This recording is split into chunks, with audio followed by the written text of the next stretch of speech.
bienvenue sur Doctrine Apostolique, encore une fois, notre chaîne d'exploration de la parole de Dieu. Nous sommes encore en train d'étudier la vie de Joseph. Nous l'avons vu comment il a vu ce rêve se réaliser en travaillant sur la réalisation des rêves de ses maîtres ou des gens que Dieu a placés sur lui.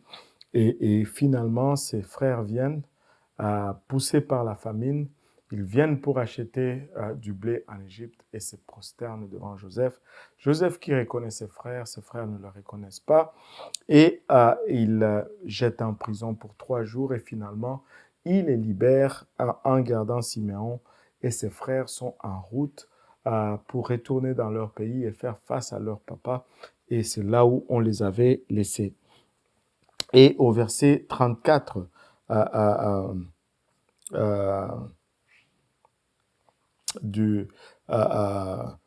non, pas au verset 34, on va remonter un peu vers le verset 26. Joseph a chargé leur sac et il a demandé à ce qu'on rembourse l'argent de chacun de ses frères et qu'on mette l'argent dans son sac, ce qui était fait. Et au verset 27, la Bible nous dit, du chapitre 42, Genèse 42, verset 27, « Et l'un d'eux ouvrit son sac pour donner du fourrage à son âne dans l'hôtellerie, et il vit son argent, et voici, il était à l'entrée de son sac.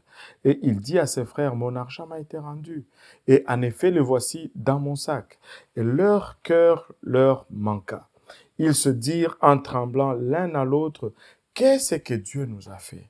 Ils étaient bouleversés. Ils ne savaient plus quoi croire.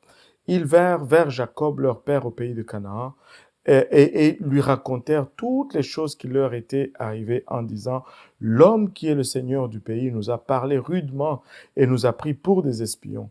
Mais nous lui avons répondu, nous sommes des gens de bien, nous ne sommes point des espions.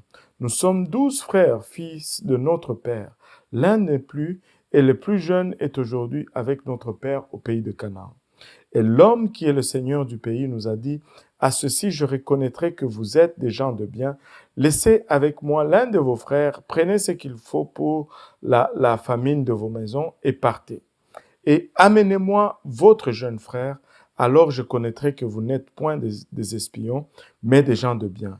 Je vous rendrai votre frère et vous trafiquerez dans le pays. » Et comme ils vidaient leurs sacs, voici plutôt le paquet d'argent de chacun était dans son sac, et ils virent, eux et leur père, leur paquet d'argent, et ils eurent peur. Ils étaient terrorisés.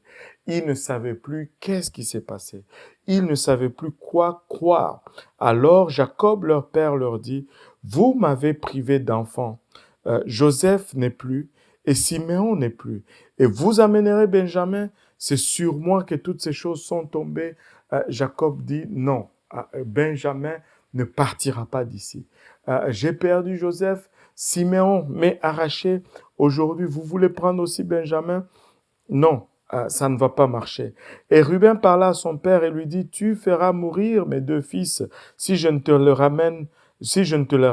Confie-le-moi et je te le rendrai. » Et il répondit, « Mon fils ne descendra point avec vous, car son frère est mort et celui-ci est resté seul. Et s'il lui arrivait malheur dans le chemin, Alléluia. Si il lui arrivait malheur dans les chemins par où vous irez, vous feriez descendre mes cheveux blancs avec douleur au sépulcre. » Au fait, Jacob était catégorique. Je ne laisse pas Benjamin aller avec vous, sinon ça sera trop de douleur. Je ne pourrai pas supporter cette douleur. Bien que Ruben offre ses 2 enfants à la place, il dit à son père, « Si je ne le ramène pas, tu tueras mes 2 enfants. » Il dit, « Non, je ne le ferai pas. » Mais il a résisté du temps qu'il y avait de la nourriture dans la maison. Vous savez, la faim peut venir à bout d'un homme. Au chapitre 43, le premier verset s'ouvre comme ça. « Or, la famine était fort grande dans le pays. Et quand ils eurent achevé de manger le blé qu'ils avaient apporté d'Égypte, leur père leur dit, retournez nous acheter un peu de vivres. En d'autres termes, retournez en Égypte, achetez-nous encore à manger. Et Judas lui répondit, cet homme nous a expressément protesté et dit, vous ne verrez point ma face que votre frère ne soit avec vous. Si tu envoies notre frère avec nous, nous descendrons en Égypte et nous t'achèterons de vivres. Mais si tu ne l'envoies pas, nous n'y descendrons point, car cet homme nous a dit, vous ne verrez point ma face que votre frère ne soit avec vous.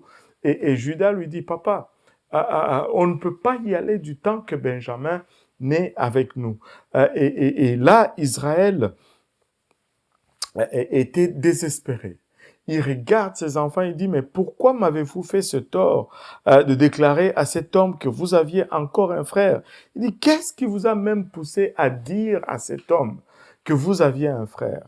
Et vous savez, eux, ils ne le savaient pas. Et il répond à leur père. Et ils répondirent, cet homme s'est enquis avec soin de nous et de notre parenté, en disant, votre père vit-il encore? Avez-vous encore un frère?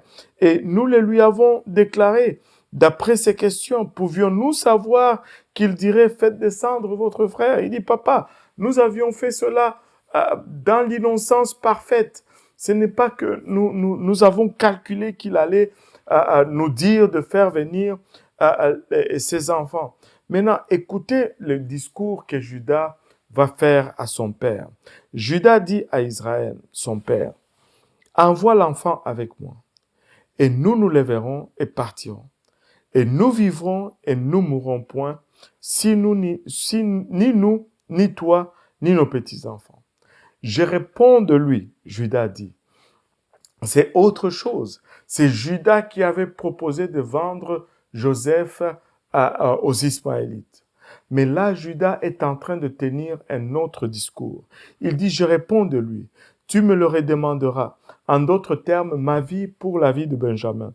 Si je ne te le ramène et ne le présente devant ta face, je serai coupable envers toi à toujours.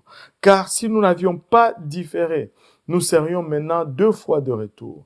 Alors Israël, leur père, leur dit, s'il en est ainsi, faites donc ceci. Prenez dans vos bagages des produits les plus renommés du pays et portez à cet homme un présent, un peu de baume, un peu de miel, des aromates et de la myrrhe, des pistaches et des amandes. Et prenez d'autres argent dans vos mains et reportez dans vos mains l'argent qui a été remis à l'entrée de vos sacs. Peut-être est-ce une erreur. Prenez aussi votre frère et levez-vous, retournez vers cet homme et que le Dieu Tout-Puissant vous fasse trouver grâce devant cet homme, qu'il vous relâche votre frère et Benjamin, et s'il faut que je sois privé d'enfants, que j'en sois privé. Et c'est ainsi que ils ont pris finalement la route pour l'Égypte, cette fois-ci avec Benjamin qui les a accompagnés. Mais tu vois que les enfants d'Israël, ce ne sont plus les mêmes. Ceux-là qui a terrorisé et torturé le frère de Benjamin, ce sont ceux-là aujourd'hui qui mettent leur vie en ligne pour Benjamin. Ils prirent donc le présent au verset 15 et le double argent dans leurs mains et Benjamin, puis s'élevant, ils descendirent en Égypte et se prosternèrent devant Joseph. Encore, ils arrivent devant Joseph, ils se prosternent. Et Joseph vit Benjamin avec eux et il dit à l'intendant de sa maison, mène ces hommes à la maison, tue quelques bêtes et apprête-la, car ils mangeront avec moi à midi. Et là, Joseph fait préparer un festin et tu vois que les émotions sont maintenant fortes à l'intérieur de lui. Ses frères qui n'ont pas vu durant des années, son frère de sang, Benjamin, qui est là, et il envoie préparer sa maison et l'homme fit comme Joseph avait dit, et il amena ses hommes à la maison de Joseph. Et ses frères ont eu peur de ce qu'on le menait à la maison de Joseph. Ils dirent, c'est à cause de l'argent qui fut remis dans nos sacs la première fois qu'on nous amène.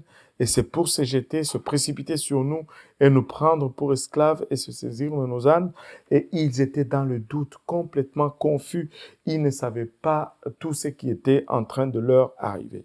Alors, ils s'approchèrent de l'intendant de la maison de Joseph et lui parlèrent à la porte de la maison et dirent: « Pardon, mon Seigneur.